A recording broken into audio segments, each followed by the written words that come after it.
पुढे बघू. Mechanical properties of A fluid. Mechanical properties of A fluid मध्ये आपण काय बघतो किंवा कशाला म्हणतो आपण? ह्याच्या आधीच ना ही सगळं बघितलंय, सॉलिड बघितलंय. याच्या आधी कुठलं बघितलं आपण? सॉलिड बघितलंय. आज काय बघणार आहे? फ्लुइड बघणार आहे. आता फ्लुइड म्हणजे काय आपल्या डोक्यात असलं पाहिजे. फ्लुइड कशाला म्हणायचं? सगळ्यात महत्वाचं, फ्लुइड म्हणजे एक असं सबस्टन्स आहे ज्याच्याकडे काय ऍबिलिटी आहे, एक असं सबस्टन्स आहे ज्याच्याकडे फ्लो होण्याची ऍबिलिटी आहे. त्याला आपण काय म्हणलं? फ्लुइड असं म्हणतो. त्याला काय म्हणणार आपण? फ्लुइड असं म्हणणार आहे. या टॉपिक मध्ये काय शिकायचं? या टॉपिक मध्ये डे टू डे लाईफला जे काही शिकणार आहे ना, जे काही अनुभवतोय ना, त्या सगळ्या गोष्टी आपल्याला या टॉपिक मध्ये शिकायच्या. म्हणजे प्रेशर म्हणजे काय, त्याच्यानंतर आता प्रेशरच्या बाबतीत जर बोलायचं झालं तर ऍटमॉस्फेरिक प्रेशर काय आहे, ऍब्सोल्यूट प्रेशर काय आहे, त्याच्यानंतर आपल्याला नॉर्मल प्रेशर काय आहे, ह्या सगळ्या गोष्टी आपल्याला प्रेशरच्या शिकायच्या. त्याच्यानंतर जर तुम्ही बघितलं तर पास्कल लॉ शिकायचा आहे. पास्कल लॉ म्हणजे काय? लिक्विड रेस्ट मध्ये असताना किंवा फ्लुइड रेस्ट मध्ये असतानाचा अभ्यास करायचा आहे. म्हणजे फार मोठी गाडी आहे, मोठा ट्रक आहे, छोट्याशा ब्रेकवर थांबवतो. म्हणजे स्मॉल फोर्स ऍक्ट करून एवढा मोठा आपण थांबवतो. ही भिंत पाडायची तुला शक्य नाही आहे, पण तू एक छोटासा जेसीबी म्हणजे काय? एक छोटासा फोर्स आहे, पण खूप मोठा फोर्स काय केला जातो? अप्लाय केला जातो. म्हणजे एवढी मोठी भिंत सुद्धा पडू शकेल. दुसरी गोष्ट जर बघायची झाली आपल्याला तर काही गोष्टी बघा ना, प्लांटमध्ये ह्याच्यामध्ये आहे, बायोलॉजीला आहे, कॅपिलरी ऍक्शन आहे बायोलॉजीला. त्याच्यामध्ये प्लांटमध्ये म्हणजे आपण एखाद्या झाडाला पाणी देतो तर ते वरच्या शेंड्यापर्यंत जातं. असं का जातं? रायगडावर छत्रपती शिवाजी महाराजांनी हत्ती तलावामध्ये पाणी आहे इथं, हे कसं आलं होतं? हे कॅपिलरी ऍक्शन मुळे आलं होतं. म्हणजे काय? दरीमध्ये पाणी असून एवढ्या गडावर सुद्धा पाणी निघतं का? हो, येत असतं. त्या ठिकाणी काय आहे? फिजिक्स आहे. 1600 साली जर छत्रपती राजांनी जर फिजिक्स वापरलंय त्या काळात, तर तिथं काय फिजिक्स वापरलंय मी थोडी ती पण चर्चा जनरली करेन आणि इथली सुद्धा चर्चा आपण करेन. हिरोजी इंदुलकरांनी त्यावेळेसची जी सिस्टीम बनवली होती, ती सिस्टीम आणि ही ह्याच्याशी काय रिलेट आहे का? हो, त्याच्याशी रिलेट आहे. म्हणजे 1600 शतकामध्ये जर ह्या सगळ्या गोष्टी उपयोग केला जातो तर आताच्या शतकात आपण किती यूज करू. एखादा दिवा आहे, आपल्या देवाऱ्यावर दिवा लावतो. देवाऱ्यावर दिवा लावत असताना बघा तुम्ही, तेल खाली असताना दिवा वर असतो. त्या दिव्यातून आपल्याला तेल काय येतं? वर जात असतं. त्याचं रिझन काय आहे? आपल्याला जर आपण कॉटन कपडा जर घेतला, पाण्याच्या वर जर धरा, तुम्ही फक्त पाण्याच्या वर धरा, पण ते थोड्या थोड्या वेळाने कुठं जातं? पाणी वर झालेलं जातं. तर ते असं काय असतं? किंवा तुम्ही कॉटन कपडा ग्लासमध्ये बुडवून खाली सोडा, ते कंटिन्युअसली पाणी त्याच्यातून फ्लो होतं आणि ग्लास रिकामा होईपर्यंत त्याच्यातलं पाणी बाहेर येतं. मी इथं करून दाखवेन तुम्हाला. एखाद्या लिक्विड सरफेसच्या वर काहीतरी टेन्शन तयार होतं. कसलं सर टेन्शन? स्पायडरमॅन पाण्यावरनं चाललेला बघितलाय, मच्छर पाण्यावर बसलेला बघितलाय, बरोबर आहे का? ते बुडत नाहीयेत. एखादा मुंगळा तुम्ही बघा, त्याच्यावरनं बरोबर असं चाललेलं दिसतं. म्हणजे हे काय आहे? हे शक्य आहे का? तुम्ही का चाललेलं जात नाही त्याच्यावरनं? तुम्ही का असं चाललं जात नाहीये? त्याचं काही रिझन आहे का? एखादा बबल बघा तुम्ही, बबल म्हणजे निरम्याचं पाणी घेतलं ना आपण, फुकलं, ते यात्रेत असतंय बघा, ते जर फुकलं तर ते पहिला छोटा असतं, परत परत परत मोठं होतं आणि मग फुटतं. मग फुटण्याचं रिझन काय? एक पाण्याचा ड्रॉप कसा शेप असतो? जर पाणी खाली टाकलं तर असं ड्रॉप तयार होतं. त्या ड्रॉपचा शेप काय आहे? पाणी जर नदीत सुरुवातीला पाणी जातं, एकदम सुरुवातीला नदीत, तर ते पाणी कुठल्या डायरेक्शन मध्ये कसं फ्लो होत असतं? जर पाणी ओतलं, तेल ओतलं, सिरप ओतलं, तर ह्या वेगवेगळ्या मोशन, ह्याचे फ्लो काय वेगळे आहेत का? हे आपल्याला बघायचं आहे. घरचा गॅस जाऊन पालता घाला खाली, त्याला पालता घातल्यानंतर खाली बघा एक मोठी पाईप असते आणि एक छोटी पाईप असते, असा गॅप असतो. आणि ह्या मोठ्या पाईपला वरनं खालनं होल आहे. म्हणजे ही पाईप कुठेही कनेक्ट नाहीये, तरीही गॅस तिथं वर घ्यायला जातो. गॅस कुठं? त्या गॅसला वर बघा तुम्ही. गॅस तुम्ही कधी बघितलं नाही, ते ऑब्झर्व केलं नाही. मी म्हणून तर म्हणतोय, घरी गेल्या स्वयंपाक गरम असताना पलटू नको बाबा, लय हाणतील. असं फक्त उचलून बघा, तिथं गॅप दिसलेला असतो. त्याचं प्रिन्सिपल काय आहे? त्याचं प्रिन्सिपल इथं कोकणामध्ये घरी अशी तिरकी असतात. असंच का असतं? विमानाचा पाता असा वरच्या साईडला जाड असतो, खाली का नाहीये? खालच्या साईडला का नाही? बरं, असा निमुळता असतो. त्याचं रिझन काय आहे? ह्या सगळ्या गोष्टी तुम्ही जर बघितलं, वॉशिंग सेंटरला प्रेशरनं जातं बघा पाणी. म्हणजे धूळ जी काढली जाते ती प्रेशरनं. मग त्याच्यामध्ये पाणी असतं कसं तेवढ्या प्रेशरनं? नाही, त्याच्यामध्ये एअर जास्त असतं. मग ते पाण्याचं स्प्रे कसा काय त्याच्यामध्ये मिक्स केला जातो? त्याचं टेक्नॉलॉजी आपल्याला इथं बघायची. म्हणजे डे टू डे लाईफचा पूर्ण फिजिक्स कुठल्या टॉपिकमध्ये? मेकॅनिकल प्रॉपर्टीज ऑफ फ्लुइड मध्ये. सगळ्या गोष्टी डिटेलमध्ये बघायच्या. म्हणून म्हटलं याचं इंटरेस्ट काय आहे, याच्यामध्ये पुढं काय काय बघणार आहे, ह्या सगळ्या गोष्टी मी तुम्हाला चर्चा केल्या. आणि ह्या आपण रेग्युलर जगत असताना ह्या आपल्या शेजारी ह्या सगळ्या गोष्टी होत आहेत. या टॉपिकमध्ये तुम्हाला फिजिक्सच्या काही ऍक्टिव्हिटी करून सुद्धा दाखवेन मी कशा पद्धतीने हे एक्झॅक्टली होत असते. म्हणून म्हटलं आपण इथं येऊ. फ्लुइड कसा आहे रे, fluid a substance that can flow, एक असं जे की फ्लो होऊ शकतं. Sir honey, yes, that is one type of the fluid. Syrup, that is one type of the fluid. परत वॉटर जर मी ओतलं तर ते एक प्रकारचं काय फ्लुइड आहे. म्हणजे बरेच प्रकारचं जे काही फ्लो होईल ना ते आहे काय फ्लुइड आहे. मग फ्लुइड मध्ये काय कशा पद्धतीने सांगू शकतो, इट इज एन इनकॉम्प्रेसिबल. आता एक स्पंज घेतला, स्पंजला आपण असं दाबून सोडलं तर ते काय होतं, कॉम्प्रेस होतं, रिलीज होतं. ओके. पण स्प्रिंगला घेतलं, कॉम्प्रेस झालं, रिलीज झालं. त्याला कसली प्रॉपर्टी म्हणलं, सॉलिडची प्रॉपर्टी म्हणलं. बट फ्लुइडला असं काय, मी वॉटर घेतलं असं दाबलं, प्रेस केलं, सोडलं, नाही, शक्य नाही. सिरप घेतलं असं दाबलं, नाही, incompressible. Okay. It is, we can't compress that. Okay. It flow is an irrotational म्हणजे काय, आता आपण नॉन टर्ब्युलन्स असं म्हणतो किंवा टर्ब्युलंट. आता टर्ब्युलंट म्हणजे काय, मी थोडं टॉपिकच्या मध्यांतरानंतर गेल्यानंतर तिथं थोडं टर्ब्युलंट हा शब्द आहे, स्टेडी फ्लो आहे, तर त्यावेळेस मी तिथं सांगेन. फक्त इथे डोक्यात ठेवा, इट्स फ्लो इज एन इररोटेशनल. दुसरं, it is an non viscous. याची डेन्सिटी काय असते, कमी असते. Okay. It is an non viscous म्हणजे ते चिकटपणा म्हणतो ना आपण, विस्कस म्हणजे काय असतं, चिकटपणा. It is an non viscous म्हणजे त्याची चिकटपणा काय असायला पाहिजे, खूप कमी असायला पाहिजे. जास्त अति असेल, डिंक घेतला आपण आणि त्याला फ्लो करायला नाही, शक्य नाही, ते चिटकून बसेल जास्त. ओके. सो त्याच्यानंतर it flow is N steady. त्याचा फ्लो जो आहे ना तो कसा असतो, कॉन्स्टंट असतो. म्हणजे मी वर्ण वतत राहिलो तर ते कंटिन्युअसली काय होणार आहे, फ्लो होत जाणार आहे. आता इकडे पाणी ओतलं आणि इकडे मी सिरप ओतलं तर दोघांमध्ये फरक काय असणार आहे, फ्लो होईल. पाणी काय जाईल, जरा स्पीड मध्ये जाईल, इकडलं काय जाईल, जरा स्लो जाईल. पण त्या असं होणार आहे का, हे एकदा स्लो जाणार आहे एकदा फास्ट जाणार आहे, जर मी कंटिन्युअस ओतलं इकडे तसं होणार आहे का, नाही. दोघांच्या मध्ये काय आहे, त्याची याच्या बाबतीतची व्हेलॉसिटी ती आहे, याची याच्या बाबतीतची, म्हणजे काय, पूर्ण जी स्पीड आहे तो कसा असणार आहे, कॉन्स्टंट असणार आहे. बरं, याच्यामध्ये काही प्रॉपर्टीज आहेत. त्या प्रॉपर्टीज काय आहेत बाबा फ्लुइडच्या, they do not oppose deformation. तर इरेजर आहे का कोणाकडे, डिफॉर्मेशन म्हणजे काय ते सांगतो मी तुम्हाला. आता डिफॉर्मेशन आपण कशाला म्हणतो बघा, जर मी हे इरेजर आहे, मी याला काय केलं, मोठा आहे थोडं. ओके. सो समजा आता इथं आहे, इथे एक इरेजर आहे, हे बघा, हे इलास्टिक मटेरियल आहे, याला मी काय केलं, फोर्स अप्लाय केला. ओके. याला म्हटलं डिफॉर्मेशन म्हणजे फोर्स अप्लाय केला, त्यानं साईज, शेप, डायमेन्शन ह्याचं बदललं, बरोबर. याला सोडलं, हे ऍज इट इज झालं. असं काय होणार आहे का पाण्यामध्ये, नाही. त्याला ते परमनंटली काय होईल, डिफॉर्म होईल. परमनंट म्हणजे आपण प्लास्टिकचा कागद घेतला, मी त्याला ओढलं, किंवा प्लास्टिकची कुठली वस्तू घेतली, मी त्याला काय केलं, ओढलं, ते पुन्हा जागा देणार नाही. ते काय झालं, परमनंट चेंज झालं त्याचा साईज शेप. म्हणजे एखाद्या कंटेनर मध्ये जर आपण ओतलं, म्हणजे समजा एक बॉटल आहे, त्याच्यामध्ये ओतलं तर ते बॉटलचा शेप होईल. एक भगोनी घेऊ, त्या भगोनीत होतो, त्याचा शेप जाईल. वाटी घेऊ, वाटीत होतो, त्याचा शेप जाईल. म्हणजे ज्या कंटेनर मध्ये तुम्ही हे फ्लुइड घालाल ते त्याचा काय घेतं, शेप घेतं. गॅस असू दे किंवा फ्लुइड असू द्या. त्याच्यानंतर they have ability to flow. त्याच्याकडे काय असणार आहे, मी आधीच वर सांगितलं होतं, they have ability to take the shape of the container. म्हणजे त्याच्याकडे ते प्रत्येक शेप, ज्या कंटेनरचा शेप आहे तो ते शेप काय करतं, त्याच्यामध्ये घेतं कोण, फ्लुइड. हे झालं इनडायरेक्टली, हे all the things are the properties of the fluid. मग आपण थोडं पुढे जाऊया. Fluid at rest. एक फ्लुइडची अशी प्रॉपर्टी, ज्या काही सगळ्या प्रॉपर्टी ऍक्ट करतात त्या फ्लुइड रेस्ट मध्ये असताना, त्याला म्हणायचं हायड्रोस्टॅटिक. काय म्हणायचं सर, हे कुठं घेतलं जातं, आपण हे बॉडी, हे बिल्डिंगचं ना लेवल काढतो, त्यांच्याकडे एक लेवल ट्यूब असते.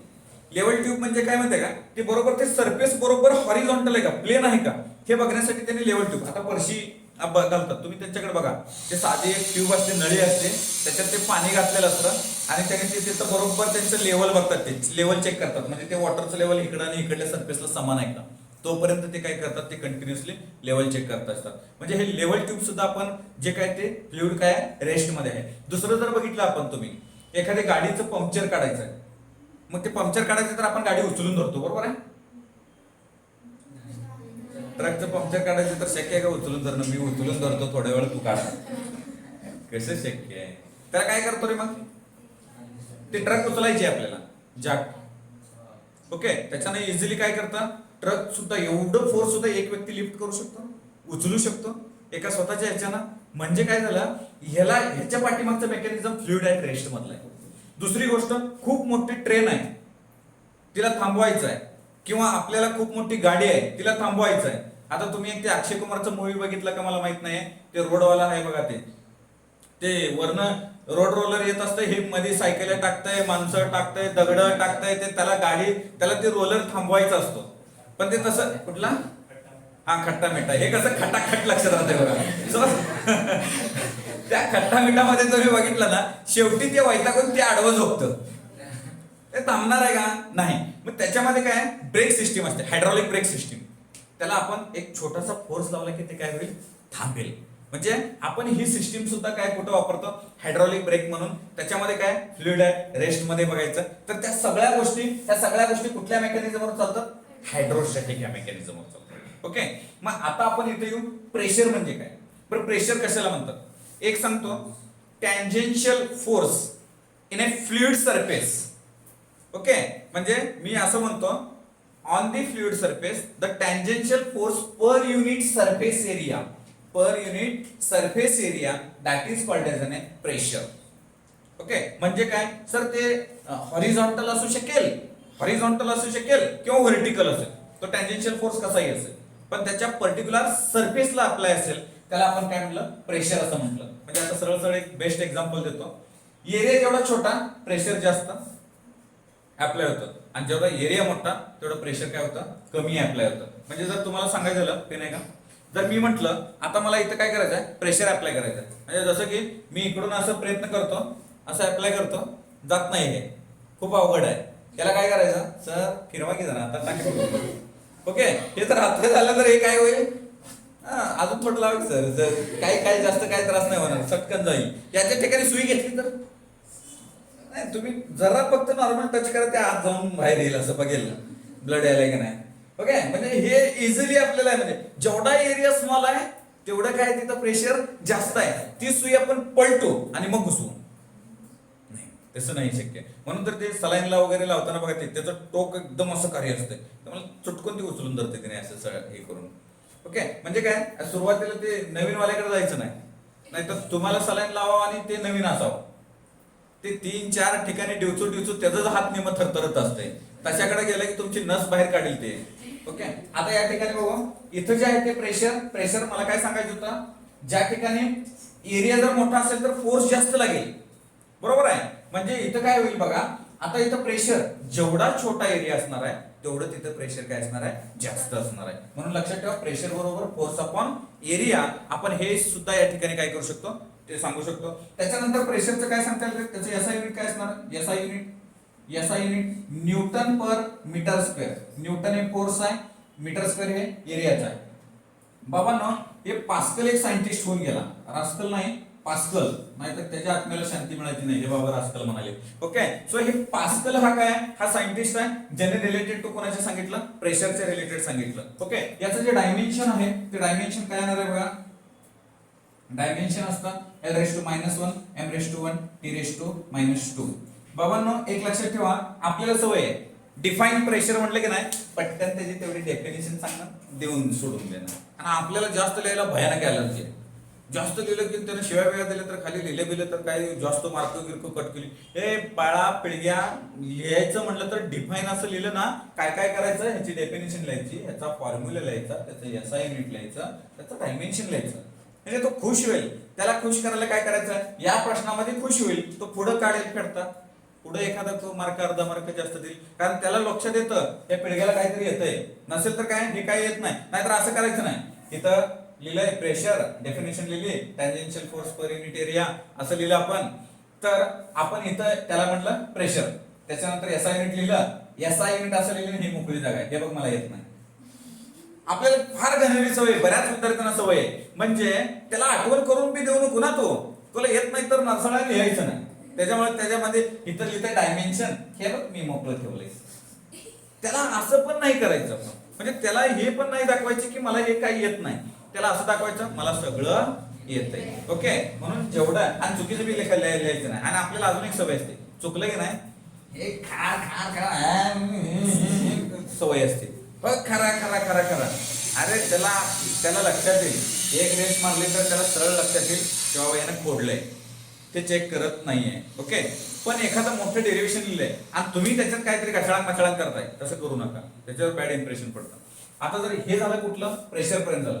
जर pressure due to an liquid column, आता एखाद्या लिक्विड कॉलम मध्ये प्रेशर किती असणार आहे किंवा काय असतं ते बघू. इथं वर हवा आहे, इथं पाणी आहे, इथं आता suppose we take as an one भगोन. आता तसं लिहू नका तिथं की we take as an one भगोन आहे, टेकिंग द चुनाडा बियॉन्ड दी भगोन. नाही, इथं काय आहे, एक वेसल घेऊ, त्या वेसल मध्ये पाणी घेऊ, वॉटर घेतलं, त्याच्यामध्ये एक इमॅजिनरी सिलेंडर घेतलं. इमॅजिनरी सिलेंडर कसं असतं, यू नो द चुनाडा बी. ओके, मोठीवाली. सो त्याच्यामध्ये असं जसं सिलेंडर असतं माहिती ना, नाही माहित तर काय करायचं, दुकानात जायचं, 8 आण्याला मिळते, त्यांना म्हणायचं नाही. आता नाही, बऱ्याच जणांच्या मुलींच्या बॅगेत चॉकलेट असतात, मी तर त्यांना म्हणतो हे तंबाखू बंद करा, नशा आहे चॉकलेटची, त्याच्यामुळे ही चॉकलेट बी जास्त. माणसाला अशी एक पण सवय नसली पाहिजे जी त्या माणसाची, त्या व्यक्तीची कमजोरी आहे. आयुष्यामध्ये एक गोष्ट करायची, कमजोरी अजिबात ठेवायची नाही, काही होऊ दे. हो, आज एक प्रोग्रेसरला चहा पिला, हे तसलं काहीच नाही, काहीच नाही. दिवसभरात ही गोष्ट केली नाही करमत नाही, फक्त लेक्चर न घेतल्यावरच करमत नाही. दुसरी एवढी एकच कमजोरी तयार झाली, कारण 10 वर्षात बड बड बड बड करून तेवढी एकच सवय लागलेली आहे. संध्याकाळी पहिलं तर अरे ज्यावेळेस शिकवायला चालू झालं होतं ना, त्यावेळेस या असं असं असं असं ती सवय लागली होती मला. ते कधी कधी झोपेत सगळं असं उठून बसायचो. हा नाही, सवय इतकी सवय बडबडायची लागली होती की मोठ्या मोठ्यानं ते कधी कधी झोपेत सुद्धा मी बडबडलंय. एक डेफिनेशन बडबडले आहे, झटकन लावलं, एखाद्या गावाकडे गेलो तर लागलो बडबडायला. मी म्हटलं अबे तुला काय भूत बडवलंय का बघ, म्हटलं बाई दुसऱ्याकडे जाऊन येतो. मी म्हटलं तसं काय नाही, म्हटलं दिवसभर बोंबललेलं आहे, संध्याकाळी बोंबललेलं असते. सवय इतकी ठेवा की कुठल्या गोष्टीची सवय असली पाहिजे हे लक्षात आलं पाहिजे. नाहीतर बरेच जण म्हणतात मला सकाळी उठल्यानंतर तांब्याभर चहा पाहिजे, खप पिऊन खप. हा नाही, पेणार आहेत आपल्याकडं, म्हणजे सकाळी उठलं की मला ही गोष्ट पाहिजे, नाश्ता पाहिजे, मला हे असं, तसं काय नसतंय. एक सवय, चांगल्या सवयी ठेवा. सकाळी 6 वाजता बरोबर चालतो, काटाळा आल्यावर पण तो ग्राउंडवर जातो, त्याला म्हणतात ती सवय, ही चांगली सवय आहे. तू घोटायची सवय ही चांगली नाहीये. मी म्हणलं चहाचं फक्त म्हणतोय मी. आता इथं जर बघितलं आपण, हे इमॅजिनरी सिलेंडर आहे, त्या इमॅजिनरी सिलेंडरची हाईट किती आहे, याची आहे. इथं काय एक आहे, त्याचा एरिया आहे, त्याचा सरफेस एरिया आहे, खालचा जो एरिया आहे. इथं वरचा एक काय करू आपण, एरिया, त्याला कुठं कन्सिडर केलं आपण, पाण्यामध्ये कन्सिडर केलंय. इथं काय काढायचं आपल्याला काय काढायचं आहे, प्रेशर काढायचं. कोणाचं काढायचं आहे, लिक्विड कॉलमचं. इथं हे जे आहे ना, हे समजलं आपण, हे इमॅजिनरी, म्हणून मी सांगताना सांगितलं टेक वन भगोना, ऑन दॅट भगोना पाणी अँड त्याच्यामध्ये टाकिंग वन चुनाडावी. आता या ठिकाणी जर बघितलं तर इथं आपल्याला जे बघायचं आहे, तर प्रेशर काय असतं रे, प्रेशर बरोबर फोर्स आपण काय असतं, एरिया. बरं बाबा ना, फोर्स म्हणजे ह्या सिलेंडरचं काहीतरी वेट आहे ना, ते म्हणजे फोर्स आहे. म्हणजे इथं काय झालं, mg लिहिलं. बरं m म्हणजे काय करता येतं, डेन्सिटी, मास अपॉन व्हॉल्यूम असतं. बरं डेन्सिटी बरोबर मास अपॉन व्हॉल्यूम, म्हणजे मी मास इज इक्वल टू असं लिहू शकतो का बघा, किंवा rho is equal to mass upon volume म्हणजे हाईट आणि ह्याचा एरिया म्हणजे ah मी लिहू शकतो. बाबांनो इथं मी लिहिलं m बरोबर रो ah लिहिलं. काय लिहिलं, रो ah. ही व्हॅल्यू इथं टाकू. मी फोर्सला इथं लिहिलं काय बघा, रो AHG असं लिहिलं. ओके, तर हे फोर्सची व्हॅल्यू इथं टाकतो, म्हणजे प्रेशर इज इक्वल टू मला काय येतं बघा, H rho GA upon A. म्हणजे वाचन जरा छान वाटतं, रो AHG. नाही ताल बसे नाही त्याचा. आता बघा ताल कसा बसतोय, rho H rho G A. Okay, so इथे A कॅन्सल झालं, तर हे P जे झालं ते H रो G, म्हणजे हे झालं प्रेशर. हे काय झालं, प्रेशर कुणाचं, लिक्विड कॉलमचं. कुणाचं, लिक्विड कॉलमचं. ते जे प्रेशर आहे ते H rho G. H pressure is the depend on the height, pressure is the depend on the density, pressure is the depend on the G. Pressure is independent on area. Pressure हे एरियावर depend नाही. Area कितीही कमी जास्त असू द्या. पाणी bottle आहे का कुणाकडं, इथं सध्या आणलंय का. हा, जर तुम्हाला जर आता या ठिकाणी बघायचं झालं तर आपण काय बघतो बघा, या ठिकाणी हे जर पाणी बॉटल आहे, हे पाणी बॉटल मी पूर्ण भरलं. आपण काय करू, आता याला होल मारत नाही, टेन्शन घेऊन. इथे एक होल मारलं, इथे एक होल मारलं, इथे एक होल मारलं. ओके, या 3 ठिकाणी होल मारलं तर सगळ्यात जास्त, ही बॉटल पूर्ण भरली मी, तर सगळ्यात जास्त प्रेशर कुठं असेल? सगळ्यात जास्त असं पाणी लांब कुठनं जाईल? इथून इथून इथून वरून जाईल, खालून जाईल. अरे नरसाळ्यानं घरी जायचं, घरावर टँक आहे, पाणी भरलंय, जाताना डाबण घेऊन जायचं असा डिस्क्याव डिस्क्याव डिस्क्याव, उद्या येऊन मला सांगायचं. ओके, सगळ्यात जास्त कुठनं जाते? इथनं जातं खालून. हाईट जास्त आहे, जेवढी हाईट जास्त ना तेवढं प्रेशर काय आहे? जास्त आहे. डोंबल्यावर P directly proportional to H, म्हणजे काय? जेवढी हाईट जास्त असणार आहे, हे किती पसरट आहे डझंट मॅटर. ओके, सो इथं किती हे आहे त्याच्यावर हे डिपेंड आहे. हे आउटलेट म्हणजे हे जास्त लांब जाईल. तुम्ही कधी मेकॅनिझम बघितलं नाही का हे? ओके, जेवढी हाईट जास्त असणार आहे तेवढं प्रेशर काय असणार आहे? इथं जास्त असणार आहे, म्हणजे वरच्या ठिकाणी हे कमी जाणार आहे. घरी जाऊन बघा किंवा सुईनं होल मारा, ते पाण्याच्या बाटली पण करून बघा, ते होल मारून बघा ते तेवढं पाणी जाते का तसं त्या प्रेशरनं. तर इथं हे खूप महत्वाचं आहे. परत एकदा सांगतो, the pressure is only directly proportional to the H. मी इथं काय केलं, एकात पाणी भरलं, दुसऱ्यात भरलं आपण सिरप, आणि दोघांना होलं मारली. तर आता सांगा कुठल्यातलं प्रेशर जास्त असणार आहे? खालचं इकडलं की सिरपचं असणार आहे? पाण्याचं. म्हणजे डिपेंड्स ऑन कुणावर आहे? डेन्सिटीवर सुद्धा आहे. डिपेंड्स ऑन कुणावर आहे? डेन्सिटीवर सुद्धा आहे. जी तर दोन्हीकडे काय असणार आहे? समान असणार आहे. याला नेऊन चंद्रावर ठेवलं आणि मग बघितलं, देन जी बदलेल, देन प्रेशर बदलेल. समजतोय तुम्हाला? प्रेशरच्या सगळ्या गोष्टी कळल्या. हे बाबा ना, ऍटमॉस्फेरिक प्रेशर किती असतं? HROGचं असतं. ऍटमॉस्फेरिक प्रेशर म्हणजे काय? ऍटमॉस्फेरिक प्रेशर म्हणजे बाबांनो, आपल्याला समजा आहे पृथ्वी आहे, पृथ्वी कशी असते? गोल असते. ओके, आणि अंडाकृती असते. आपण आपल्याला आता बरं शिकून म्हातार व्हायला आलाय आता तुम्ही. आता इथं बघा, हे जे आहे हे अर्थ आहे. ओके, ही धरती माता म्हणतो आपण त्याला. ओके, सो ही जी माता आहे ही जी गोल गोल फिरती, म्हणजे याच्या अराउंडला काहीतरी एक ऍटमॉस्फिअर आहे. याच्या अराउंडला काहीतरी काय ऍटमॉस्फिअर आहे. त्या ऍटमॉस्फेरिक प्रेशर म्हणजे त्याच्यामध्ये छोटे छोटे एअर आहे, एअर बबल्स असं म्हणू किंवा छोटे छोटे एअर पार्टिकल्स आहेत असं म्हणू. त्या पार्टिकलचं प्रेशर म्हणजे त्याचं जे प्रेशर आहे ते कुठल्या साईडला आहे? खालच्या दिशेला आहे. कारण काय? जीची व्हॅल्यू आहे ग्रॅव्हिटेशनल ऍक्सेलरेशन, म्हणजे नेट डाऊनवर्ड फोर्स कुठं असतो? टुवर्ड्स द पृथ्वी.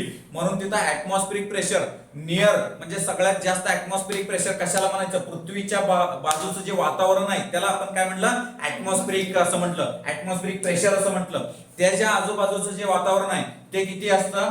सगळ्यात जास्त हे सरफेसवर असतं. सगळ्यात जास्त कुठं असतं? सरफेसवर असतं. जसं हाईट वर जाईल, बघा हाईट वाढेल तसं ते प्रेशर काय होतं? कमी होतं. म्हणजे अर्थ सरफेस वरून जसं जसं आपण वर जाऊ तसं तसं काय होणार आहे? प्रेशर कमी होणार आहे. अर्थ सरफेस पासून खाली जाऊ तरी पण डेप्थ मध्ये जाऊ तसंही प्रेशरवर काय इम्पॅक्ट होतोय तेही सगळ्या गोष्टी आपण बघायच्या. लक्षात येतं का बघा तुम्हाला? म्हणजे atmospheric pressure, sir maximum atmospheric pressure कुठं असतं? सी लेवलला असतं, समुद्र सपाटीच्या लेवलला असतं. किती किलोमीटरवर आहे सर? 8 किलोमीटरवर समुद्र सपाटी. म्हणजे त्याला म्हणतो आपण नॉर्मल ऍटमॉस्फेरिक प्रेशर. त्याला काय म्हणतो आपण? Normal atmospheric pressure. ज्या ठिकाणी ऍटमॉस्फेरिक प्रेशर काय आहे? सगळ्यात जास्त असणार आहे त्याला आपण नॉर्मल ऍटमॉस्फेरिक प्रेशर असं म्हणतो. हे कुठं असतं? अर्थ सरफेसवर असतं, near the earth surface, the maximum atmospheric pressure. समजताय? जर गॅस प्रेशर हे ऍटमॉस्फेरिक प्रेशर पेक्षा जर जास्त झालं, नीट लक्ष द्या, गॅस प्रेशर हे ऍटमॉस्फेरिक प्रेशरच्या जास्त झालं तर त्याला आपण काय म्हणायचं? व्हॅक्यूम असं म्हणायचं. त्याला आपण काय म्हणायचं? व्हॅक्यूम असं म्हणायचं. व्हॅक्यूम सगळ्यात महत्वाचं आहे. म्हणजे ज्या ठिकाणी एअर नाही त्या ठिकाणी आपण काय म्हणतो? त्याला व्हॅक्यूम हा शब्द आहे. समजतंय का तुम्हाला? बघा मी काय काय सांगायला लागलोय इथं, काय काय सांगितलंय तुम्हाला सांगितलं मी फ्लुइडचे काही प्रॉपर्टीज सांगितलंय, त्याच्यानंतर हायड्रोस्टॅटिक सांगितलंय, त्याच्यानंतर आपण प्रेशर सांगितलंय, pressure of the liquid column सांगितलंय. ऍटमॉस्फेरिक प्रेशर आपण याच पद्धतीने आपण या ठिकाणी दाखवू शकतो. P0 बरोबर HROG. जी जे आहे ते काय आहे? हवा, एअर आहे, air. Okay, so this is, म्हणजे आपण याच्या पुढे बघणार आहे ऍब्सोल्यूट प्रेशर काय आहे. ऍब्सोल्यूट आणि ऍटमॉस्फेरिक प्रेशर यांच्यामधला जो डिफरन्स आहे त्याला गेज प्रेशर असं म्हणतोय. तो गेज प्रेशर काय आहे, किती आहे, आपण हे नेक्स्ट लेक्चरला बघणार आहे. हे पहिल्यांदा लिहून घ्या.